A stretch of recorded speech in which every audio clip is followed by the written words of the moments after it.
que é interessante aqui? Duas coisas que eu já falei para vocês várias vezes. Todos nós, espíritos encarnados, ao desencarnar, nós continuamos sendo o que fomos, não mudamos. Então, nós temos encarnados a alma, que é o nosso espírito, temos o perispírito e temos o corpo físico. Quando perdemos o corpo físico, continuamos com o nosso espírito e o nosso perispírito. Esse perispírito, ele tem a forma que nós temos agora, a mesma. Então, esta forma e o que eu tenho de conhecimento, de sentimento, de bagagem, eu não perco, eu não mudo, eu continuo igual.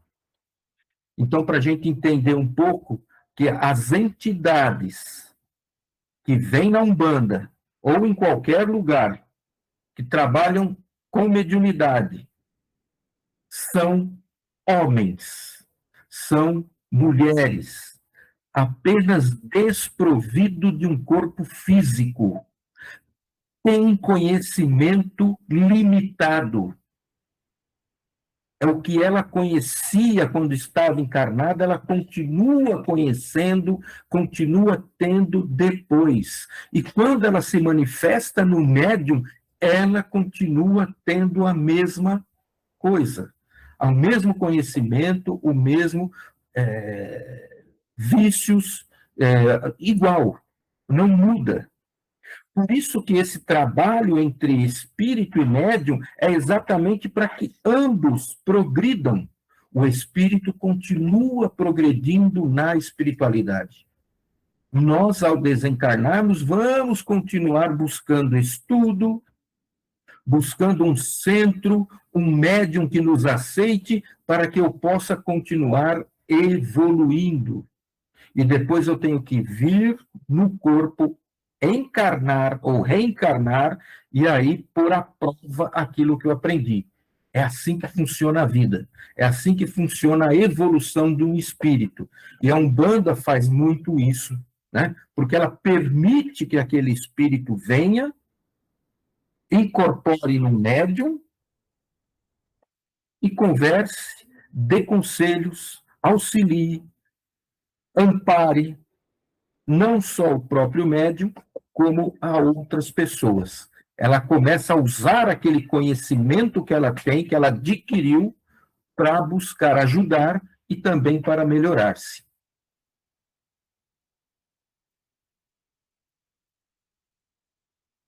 Conceito da Umbanda. A Umbanda é uma religião natural que segue minuciosos ensinamentos de várias vertentes da humanidade. Ela traz lições de amor, fraternidade, sendo cósmica em seus conceitos e transcendental em seus fundamentos. A essência e conceitos básicos da lei da Umbanda funda-se no seguinte. Então, nós vamos ver aqui uns 6 conceitos básicos, tá?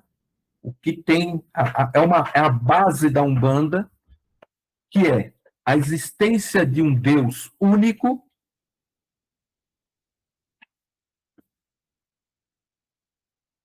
a crença de entidades espirituais em evolução, crença em orixás e santos chefiando falange, que formam a hierarquia espiritual, a crença em guias mensageiros, na existência da alma e na prática da mediunidade sobre a forma de desenvolvimento espiritual do médium. Então, essas são as principais características fundamentais das leis de Umbanda, uma religião que prega a paz, união e caridade. Então, existência de Deus único, ok? Entidades espirituais em evolução, que nós já falamos até agora, essa crença nos orixás e santos chefiando falange, nós vamos ver daqui para frente também um pouco dessa hierarquia espiritual, que é baseada nas linhas, né? Crença nos guias e mensageiros, existência da alma e prática da mediunidade como forma de desenvolvimento. Perfeito? Dúvidas até agora? Questões, perguntas?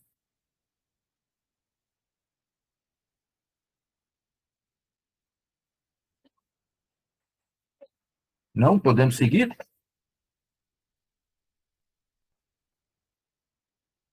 Então vamos lá. Vamos falar um pouco sobre os preceitos. As práticas existentes dentro de um terreiro de Umbanda variam muito. Alguns demonstram uma ligação mais forte com o espiritismo, outros se aproximam mais do candomblé. Em comum, tem a força dos rituais, denominados gira, em que os filhos e filhas de santo entoam cânticos e dançam ao som dos atabaques. As cerimônias geralmente acontecem à noite e se estende madrugada dentro. Os espíritos que descem incorporam nos fiéis que estão participando da gira. Ok? Bom, isso aqui a gente pode ver que é uma coisa que eu sempre falo para vocês, tudo na Umbanda varia muito, de acordo com cada pai ou mãe de santo, de acordo com o que ele segue, e rituais e tudo, é muito diversificado. Então ele fala que alguns demonstram uma forte, puxando para o espiritismo, não tem atabaque, às vezes é só palma, alguns não tem nem canto, eu já vi, alguns não entoam nem canto, simplesmente recebem as entidades que dão passe, que trocam ideias, e outras, tem alguns que têm as cantigas, os cantos, sempre em português, né? E dali eles fazem o ritual em que eles vão cantando para todas as linhas, então descem, ou ali descem, né? Mas os médiuns recebem caboclo, preto velho, baiano, marinheiro, tudo junto, e ali cada um dá o seu passe, fala com assistência e tudo mais, não tem atabaque, e aqueles rituais mais ali que se aproximam do candomblé, como é o caso da nossa casa, que ela tem uma parte com o espiritismo, com tudo, mas também tem uma parte ali com o candomblé, porque toca atabaque, e o atabaque é tocado Angola, que já é um candomblé. Vocês podem ver que muitas vezes quem vem aqui na casa vê que algumas cantigas são da Angola ou do Queto, já não são nem em português, a gente fica meio perdido lá sem saber se está cantando certo ou não, e muita gente canta errado, mas é Umbanda, tá? E principalmente, né, tem aqui esse negócio de ficar até graças a Deus, aqui acabou, né, de ficar até altas horas da madrugada dentro, mas eu já fiquei muitas e muitas vezes até madrugada dentro. Aqueles que recebem os espíritos são chamados de cavalos. Hoje é até difícil de ouvir isso, mas antigamente era muito comum dizer que o médium era cavalo. Por que cavalo? Porque o guia montava, não se tinha o entendimento, não se tinha o estudo. Eles achavam que o guia montava no médium. E com o estudo, isso por causa do espiritismo, que traz toda essa doutrina, a gente sabe que há uma aproximação perispiritual. Não existe nem incorporação. Essa palavra no espiritismo, Kardec coloca como uma palavra que é errada, porque o espírito não incorpora, porque incorporar significa unir-se ao corpo do médium, e isso não acontece. Ele troca essa palavra, porque, na verdade, ele fala que se justapõe. Então, um fica ao lado do outro e entram em simbiose perispírito com perispírito. Mas, antigamente, como não se sabia, ou não queriam, na verdade, saber, né? Não buscavam conhecimento, dizia-se que eram chamados de cavalos, né? E que durante a incorporação o cavalo permanece inconsciente, que seriam os médiuns mecânicos. Hoje em dia, aqui eu já coloquei, né, nos dias atuais, esta inconsciência ou mediunidade mecânica vem sofrendo um ajuste ou evolução, ela já quase não existe, sendo substituída pela semimaterial ou intuitiva. E quem fala através dele, quer dizer, do médium, é o seu guia, ou seja, a entidade espiritual a ele associada. Então, vamos lá, aqui para a gente entender que hoje em dia, antigamente quando eu comecei, a maioria dos médiums eram mecânicos. O que é a mediunidade mecânica? Há um afastamento do espírito e do perispírito do médium, ele se afasta do corpo, não se desprende totalmente, fica ligado a ele, mas se afasta. E deixa que a entidade se aproxime mais e consiga comandar ali o seu corpo, tá? Com mais autoridade. Isso faz com que o médium que é mecânico, ele não se lembra de nada do que aconteceu. Tá? Então, é como se ele cedesse o organismo, ele afastado, ele não tem consciência do que acontece com ele quando aquele espírito comunicante está ali dando a comunicação.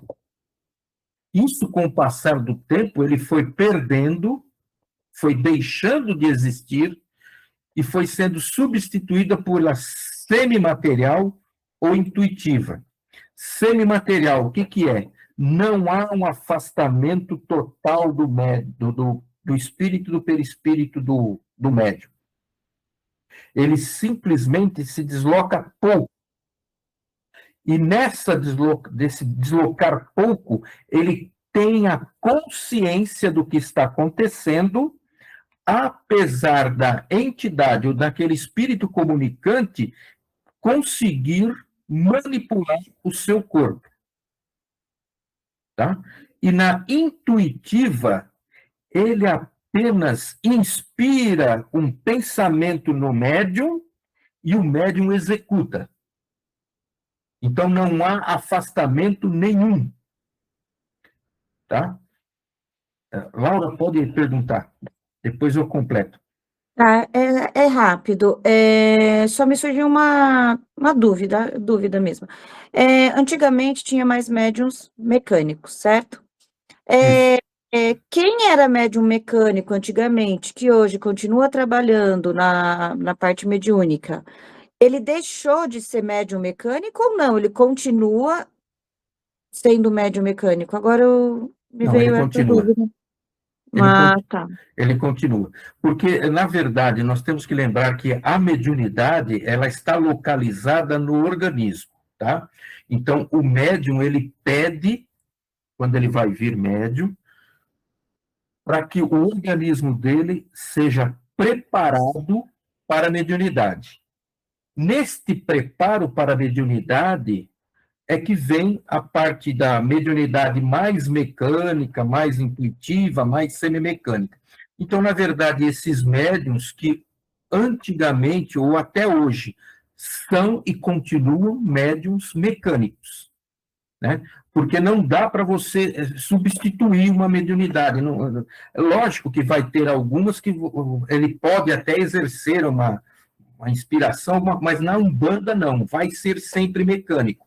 Então, eu tenho, por exemplo, alguns médiuns bem antigos da casa que se desenvolveram mecanicamente e continuam mecanicamente. Eles não sabem o que aconteceu, o que foi falado, nem nada. Por exemplo, a nossa mãe Clarice era totalmente mecânica.